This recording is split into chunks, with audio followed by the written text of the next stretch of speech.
राजनीति और संसार का व्यवहार और कारोबार, ये 3 विद्या सिखा दी। परमात्म प्राप्ति की विद्या जो है ना राख ली अपने पास। जो वो पिता ने पूछा, भाई तेरे लड़के ले जा भाई, मैंने विद्या सिखा दी, जो सिखाना था मैंने इसको सिखा दिया, धनुर्विद्या भी सिखा दी जी। भाई वो लेकर आ गया। उसने पूछा, भाई ये क्या कैसा है, तू कैसा करता है, क्या विचार है तेरे? तो उसने ईश्वरीय प्राप्ति की जो है ना यज्ञ हवन की वो बातें ना पाई उसमें। वो लेकर उल्टा पहुंच गया कि महाराज आप तेने को थे, मैंने सारी विद्या सिखा दी, बस जरूरत है, जरूरत है, जो तने जरूरत है, इसने जरूरत है वो तो सिखा दी। हाँ जी। के ना महाराज, इसने यज्ञ हवन करना और ऋषियों की सेवा करना और ये परमार्थ भी सिखा दे ना कि अच्छा भाई छोड़ दे, फिर तेरे काम का नहीं रहेगा। देख ले भाई, मन्नत एक सिखा तेरे काम खातिर, ठीक बात, फिर ये तेरा नहीं रहेगा कि महाराज कुछ भी हो। तो ऋषि ने जो है ना उसको फिर विद्या भी सिखा दी और ब्रह्म विद्या सिखा करके जो वो भाई ले जाए अपने को सिखा दी, अपने घर आ गया।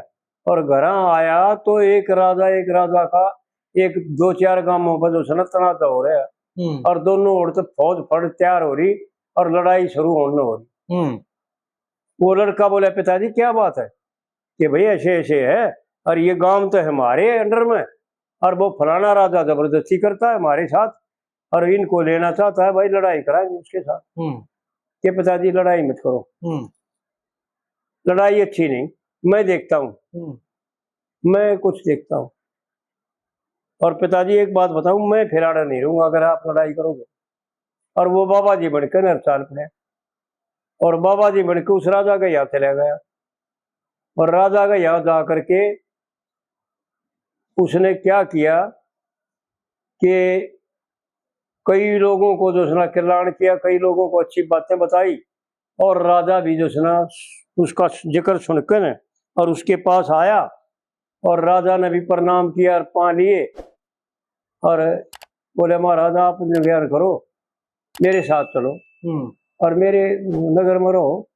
कि भाई नगर में तो हम किसी में नहीं रहते भाई, अगर महाराज आड़े तो लड़ाई करेंगे हम, ये गांव से ना तो सब मेरे हैं और फलाना राजा उसके बाप का ना लेके बोला फलाना राजा इन पर कब्जा कर रहा है और ये मतलब छोड़ा नहीं है, लड़ाई होगी हमारी आड़े। आड़े तो आप दिख जाओ कि भाई अगर आप चाहो तो ये गांव में न दे दो, आड़े में धूरा डालूंगा। बोल भाई आपकी क्या अच्छा, अगर आप मेरे को गुरु बनाओ हो तो ये गांव मेरे को दे दे। और राजा बोला महाराज दे दिए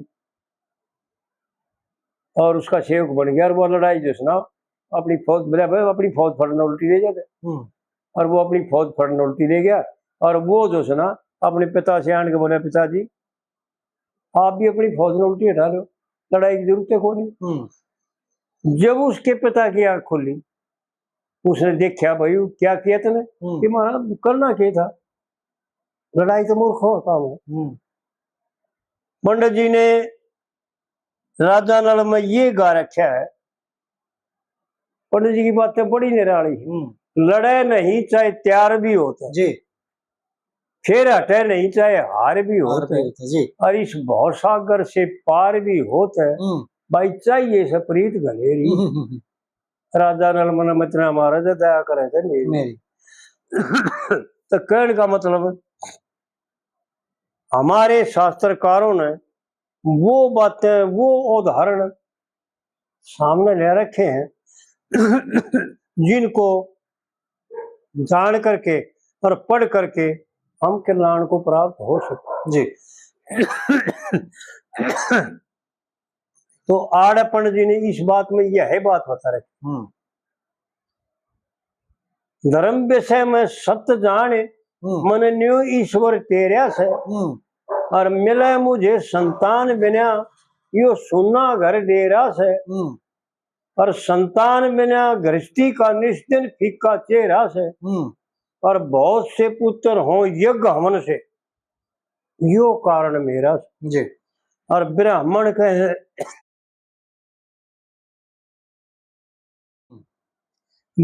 कहे संता पुत्र बिना नर अधोगति मरना से ले क्षत्रिय वरदान इस धर्म विषय में ईब प्रमाद नहीं करना। और फिर दूसरी कली में यूं बताता है, तेरी बात बूझे बिना, जो मैंने राज कुंवर का बताया था उसकी तरह, बूझे बिना बात तेरे तन की मन की, मैं ब्रह्मा ते बतलाई, और यज्ञ हवन तप नेम से खुश हो, कन्या तुरंत बनाई।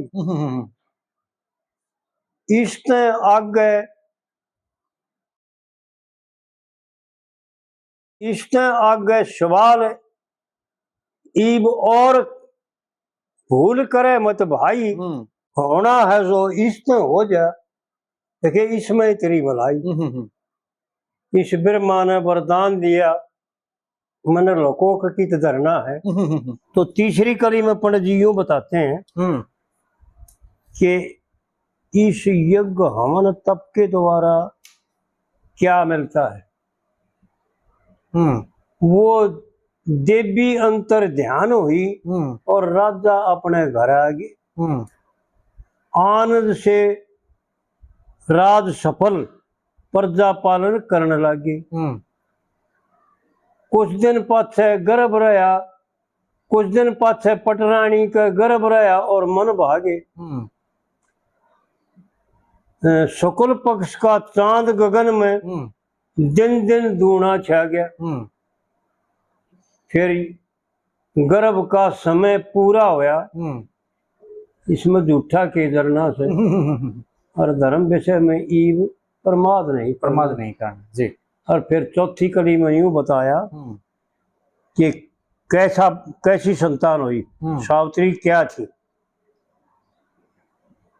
भूप ने नाम धारण की खातर पंडितों को बुलवाया और सावित्री की दी कन्या का सावित्री नाम धराया। लक्ष्मी के साथ देव कन्या पर पड़े रूप का साया और उसका तेज देख के किसी राजकुंवर ने ब्याह करना ना चाहा। और आड़ पंडित जी ने अपना जो है ना वो बताया कि मैं क्या हूँ। लोग समझ में नहीं आई। कह लक्ष्मी चंद सब धर्म जानता, लेकिन अहंकार नहीं दिखाया। कह लक्ष्मी चंद सब धर्म जानता पर ईश्वर का शरणागत। इस धर्म विषय में ईब प्रमाद नहीं करना। तो इस प्रकार से पंडित जी जो थे ना वो कोई साधारण पुरुष नहीं, सब धर्मों को जानना एक बहुत बड़े विद्वानों के भी बस का नहीं। जी जी जी बिल्कुल।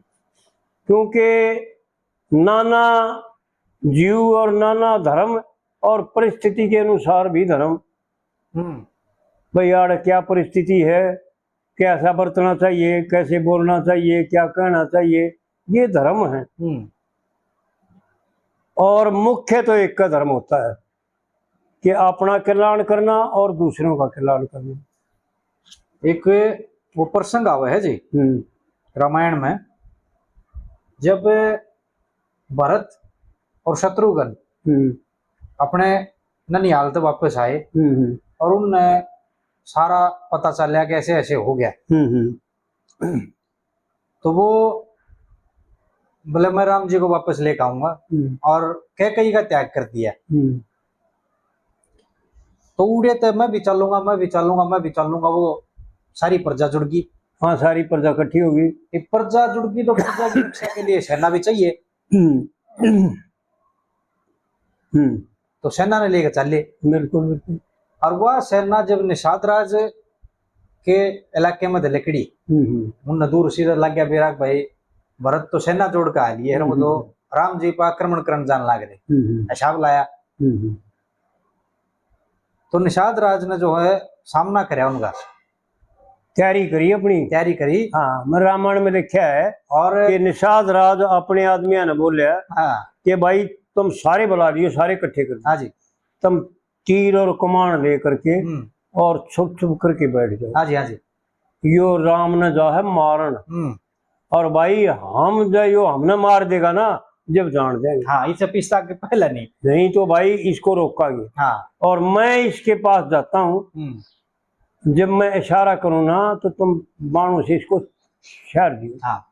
और नहीं तो मैं इशारा करूंगा दूसरा, जब तुम जो सुना फिर मैं इसके हालात पूछ कर इससे भेज लेना इसका हाँ, किस लिए जाता है। तो जब निषाद राज उसके पास गया है और निषाद राज ने जब भरत से पूछा तो भरत रो पड़ा। उनकी जो पहले तलखिया में बात हुई ना जी, निषाद राज पहले बड़ा गुस्से में गए और उन्होंने जो उनका सामना करना चाहा, फिर उनका परिचय पूछा भरत ने, अब ये कौन है। तो कुलगुरु वशिष्ठ जो थे उन्होंने बताया कि ये राम जी के सखा हैं। सखा बस न्यू सुन दे और भरत जी रथ पर कूद पड़े। हाँ, और कूद के उसके पांव पड़ गया, रो पड़े, उसकी कोड़ी पर उड़ जाके। जब वहां वशिष्ठ जी ने भरत के आने के बाद पूछा अब भाई ये किस धर्म के अनुसार यो काम करे थे, राजा है तो फिलहाल राजा का ये धर्म नहीं है। हाँ, राजा का धर्म नहीं भाई, मैंने साधारण आदमी थे मेरे को उससे जाकर तो इस प्रकार मिला, ये इतना मार दे थे 100 बात हो उसमें। तो वहां भरत जी ने कहा ये बात अक जब मुख्य धर्म शामी हो तो साधारण जो धर्म है हाँ उसको रोक देना चाहिए, वो गौण हो जाए अपने आप। ये राम जी के सखा है, मतलब मेरे लिए ये पितावत हैं, यहाँ फिलहाल राम जी के सखा हैं तो मेरे लिए बड़े हैं, इसलिए इनके चरण स्पर्श करना मेरा धर्म बनता था। तो परिस्थिति अपने आप जो धर्म बना। रामायण में तो बहुत कुछ बातें कह रखी हूँ। जी जी, यानी मुख्य बात भरत ने यूं कहा कि जो इसने किया ना वो मैं अभागा और मैं पापी भगवान के लिए नहीं कर पाया। जी जी जी, मेरा भाई होते हुए मैं नहीं कर पाया, और यो जंगली होते हुए और निषाद होते हुए और जो इसने भगवान के लिए किया जी वो मैं नहीं कर पाया, तो ये तो मेरे पूजनीय है मेरा। बिल्कुल वही मैं कहना चाह रहा था जी। तो इस प्रकार से जो है ना बहुत बेहतरीन बातें